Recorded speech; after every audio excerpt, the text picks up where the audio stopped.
नमस्कार दोस्तों, मैं प्रीति आपका अपने चैनल टैरो आर्ट स्टूडियो पे स्वागत करती हूँ। आज हम बात करने जा रहे हैं पितृपक्ष में पड़ने वाली एकादशी इंदिरा एकादशी के बारे में। हिंदू धर्म में एकादशी का व्रत का विशेष महत्व है। शास्त्रों के अनुसार भगवान विष्णु को एकादशी बहुत ही प्रिय है। पितृपक्ष में पड़ने वाली एकादशी को इंदिरा एकादशी कहते हैं। पांचांग के अनुसार इस वर्ष यह एकादशी 21 सितंबर को पड़ रही है। इंदिरा एकादशी पितृपक्ष के दौरान आती है, इसलिए इसका महत्व और भी बढ़ जाता है। शास्त्रों के अनुसार इस दिन व्रत रखने से पितरों की आत्माओं को मोक्ष मिलता है, साथ ही भगवान विष्णु को की भी कृपा प्राप्त होती है। आइए जानते हैं इस एकादशी के महत्व के बारे में।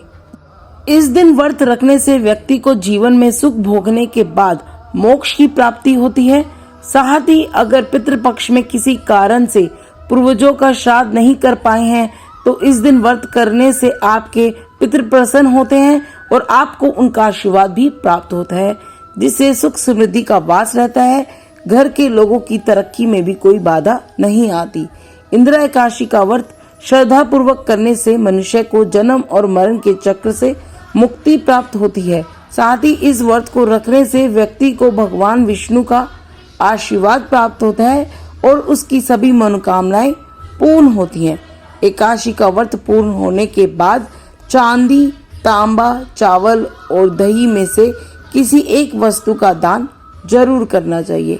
आइए सुनते हैं इंदिरा एकादशी से जुड़ी एक कथा। भगवान श्री कृष्ण की भक्ति से भाव विह्वल होकर अर्जुन ने कहा, हे प्रभु, आप कृपा कर अश्विन माह के कृष्ण पक्ष की एकादशी की कथा को कहिए। इस एकादशी का क्या नाम है तथा इस व्रत से कौन सा फल प्राप्त होता है? कृपा कर विधान पूर्वक कहिए। भगवान श्री कृष्ण ने अर्जुन से कहा, हे धनुधर, अश्विन माह के कृष्ण पक्ष की एकादशी का नाम इंदिरा है। इस एकादशी का व्रत करने से सभी पाप नष्ट हो जाते हैं। नरक में गए हुए पितरों का भी उद्धार हो जाता है। हे अर्जुन, इस एकादशी की कथा के श्रवण मात्र से ही मनुष्य को अनंत फल की प्राप्ति होती है। मैं ये कथा आज तुम्हें सुनाता हूँ, तुम ध्यान पूर्वक सुनना। सतयुग में महेशमती नाम की नगरी में इंद्रसेन नाम का एक प्रतापी राजा राज्य करता था। वह पुत्र, पौत्र, धन, धान्य आदि से पूर्ण था। उसके शत्रु सदैव उससे भयभीत रहते थे। एक दिन राजा अपनी राजसभा में सुख पूर्वक बैठा था कि तभी वहां महर्षि नारद आ गए। नारद जी को देखकर राजा अपने आसन से उठ खड़े हुए और उन्हें प्रणाम कर आदर सहित आसन दिया।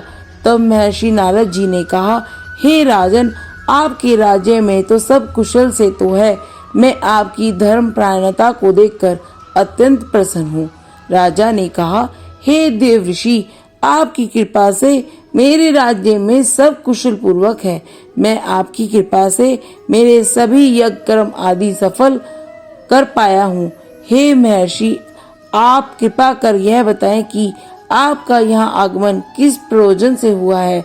मैं आपकी क्या सेवा कर सकता हूँ?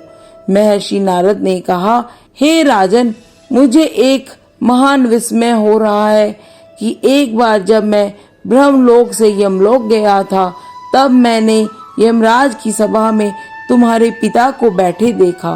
तुम्हारे पिता महान ज्ञानी, दानी तथा धर्मात्मा थे, मगर एकादशी के व्रत के बिगड़ जाने के कारण वो यमलोक को गए।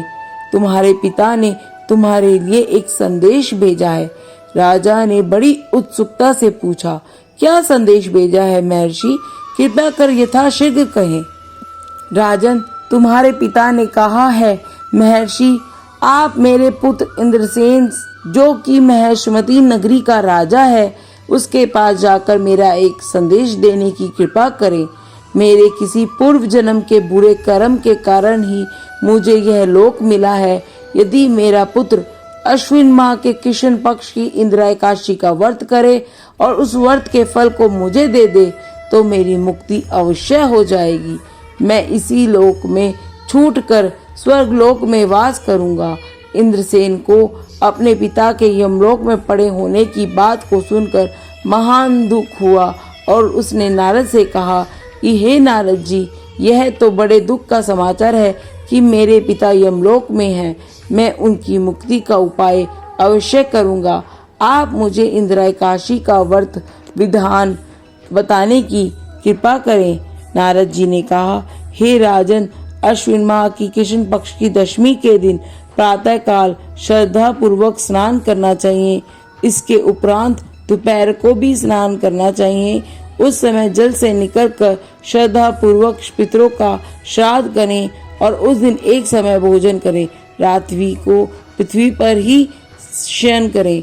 इसके दूसरे दिन अर्थात एकादशी के दिन नित्य कर्मों से निवृत्त होकर स्नान आदि के उपरांत भक्ति पूर्वक व्रत का धारण करें और संकल्प लें, मैं आज निराहार रहूंगा और सभी भोगों का त्याग कर दूंगा।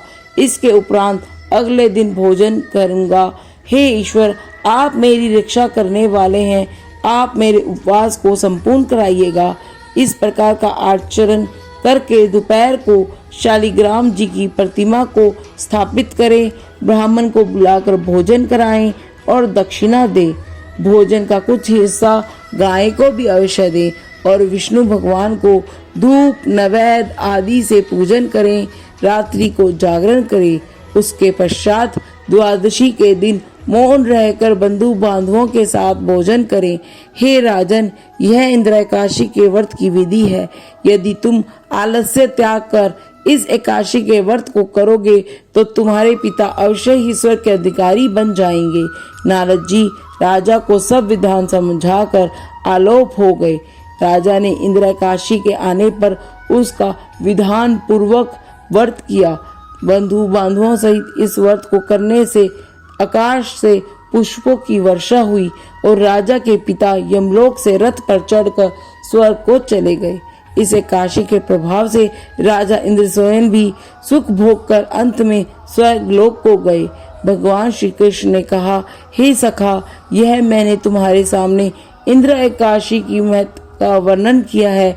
इस कथा के पढ़ने व सुनने मात्र से ही सभी पापों का शमन हो जाता है और अंत में मनुष्य स्वर्ग लोक का अधिकारी बनता है। जो मनुष्य जो भी प्रण करे उसे चाहिए कि वह उसको तन मन धन से पूरा करे। किसी भी कार्य का प्रण करके उसे तोड़ना नहीं चाहिए। इसी के साथ ये कथा समाप्त होती है। बोलिए विष्णु भगवान की जय। अगर आपको यह वीडियो पसंद आई है तो इसे लाइक करें। साथ ही के साथ कमेंट बॉक्स में अपने सवालों को या आपको किस तरह की वीडियो पसंद है हमें ज़रूर लिखें। हमें आपके कमेंट का इंतज़ार है। मिलते हैं फिर एक नई वीडियो के साथ। जब तक के लिए जय माता की।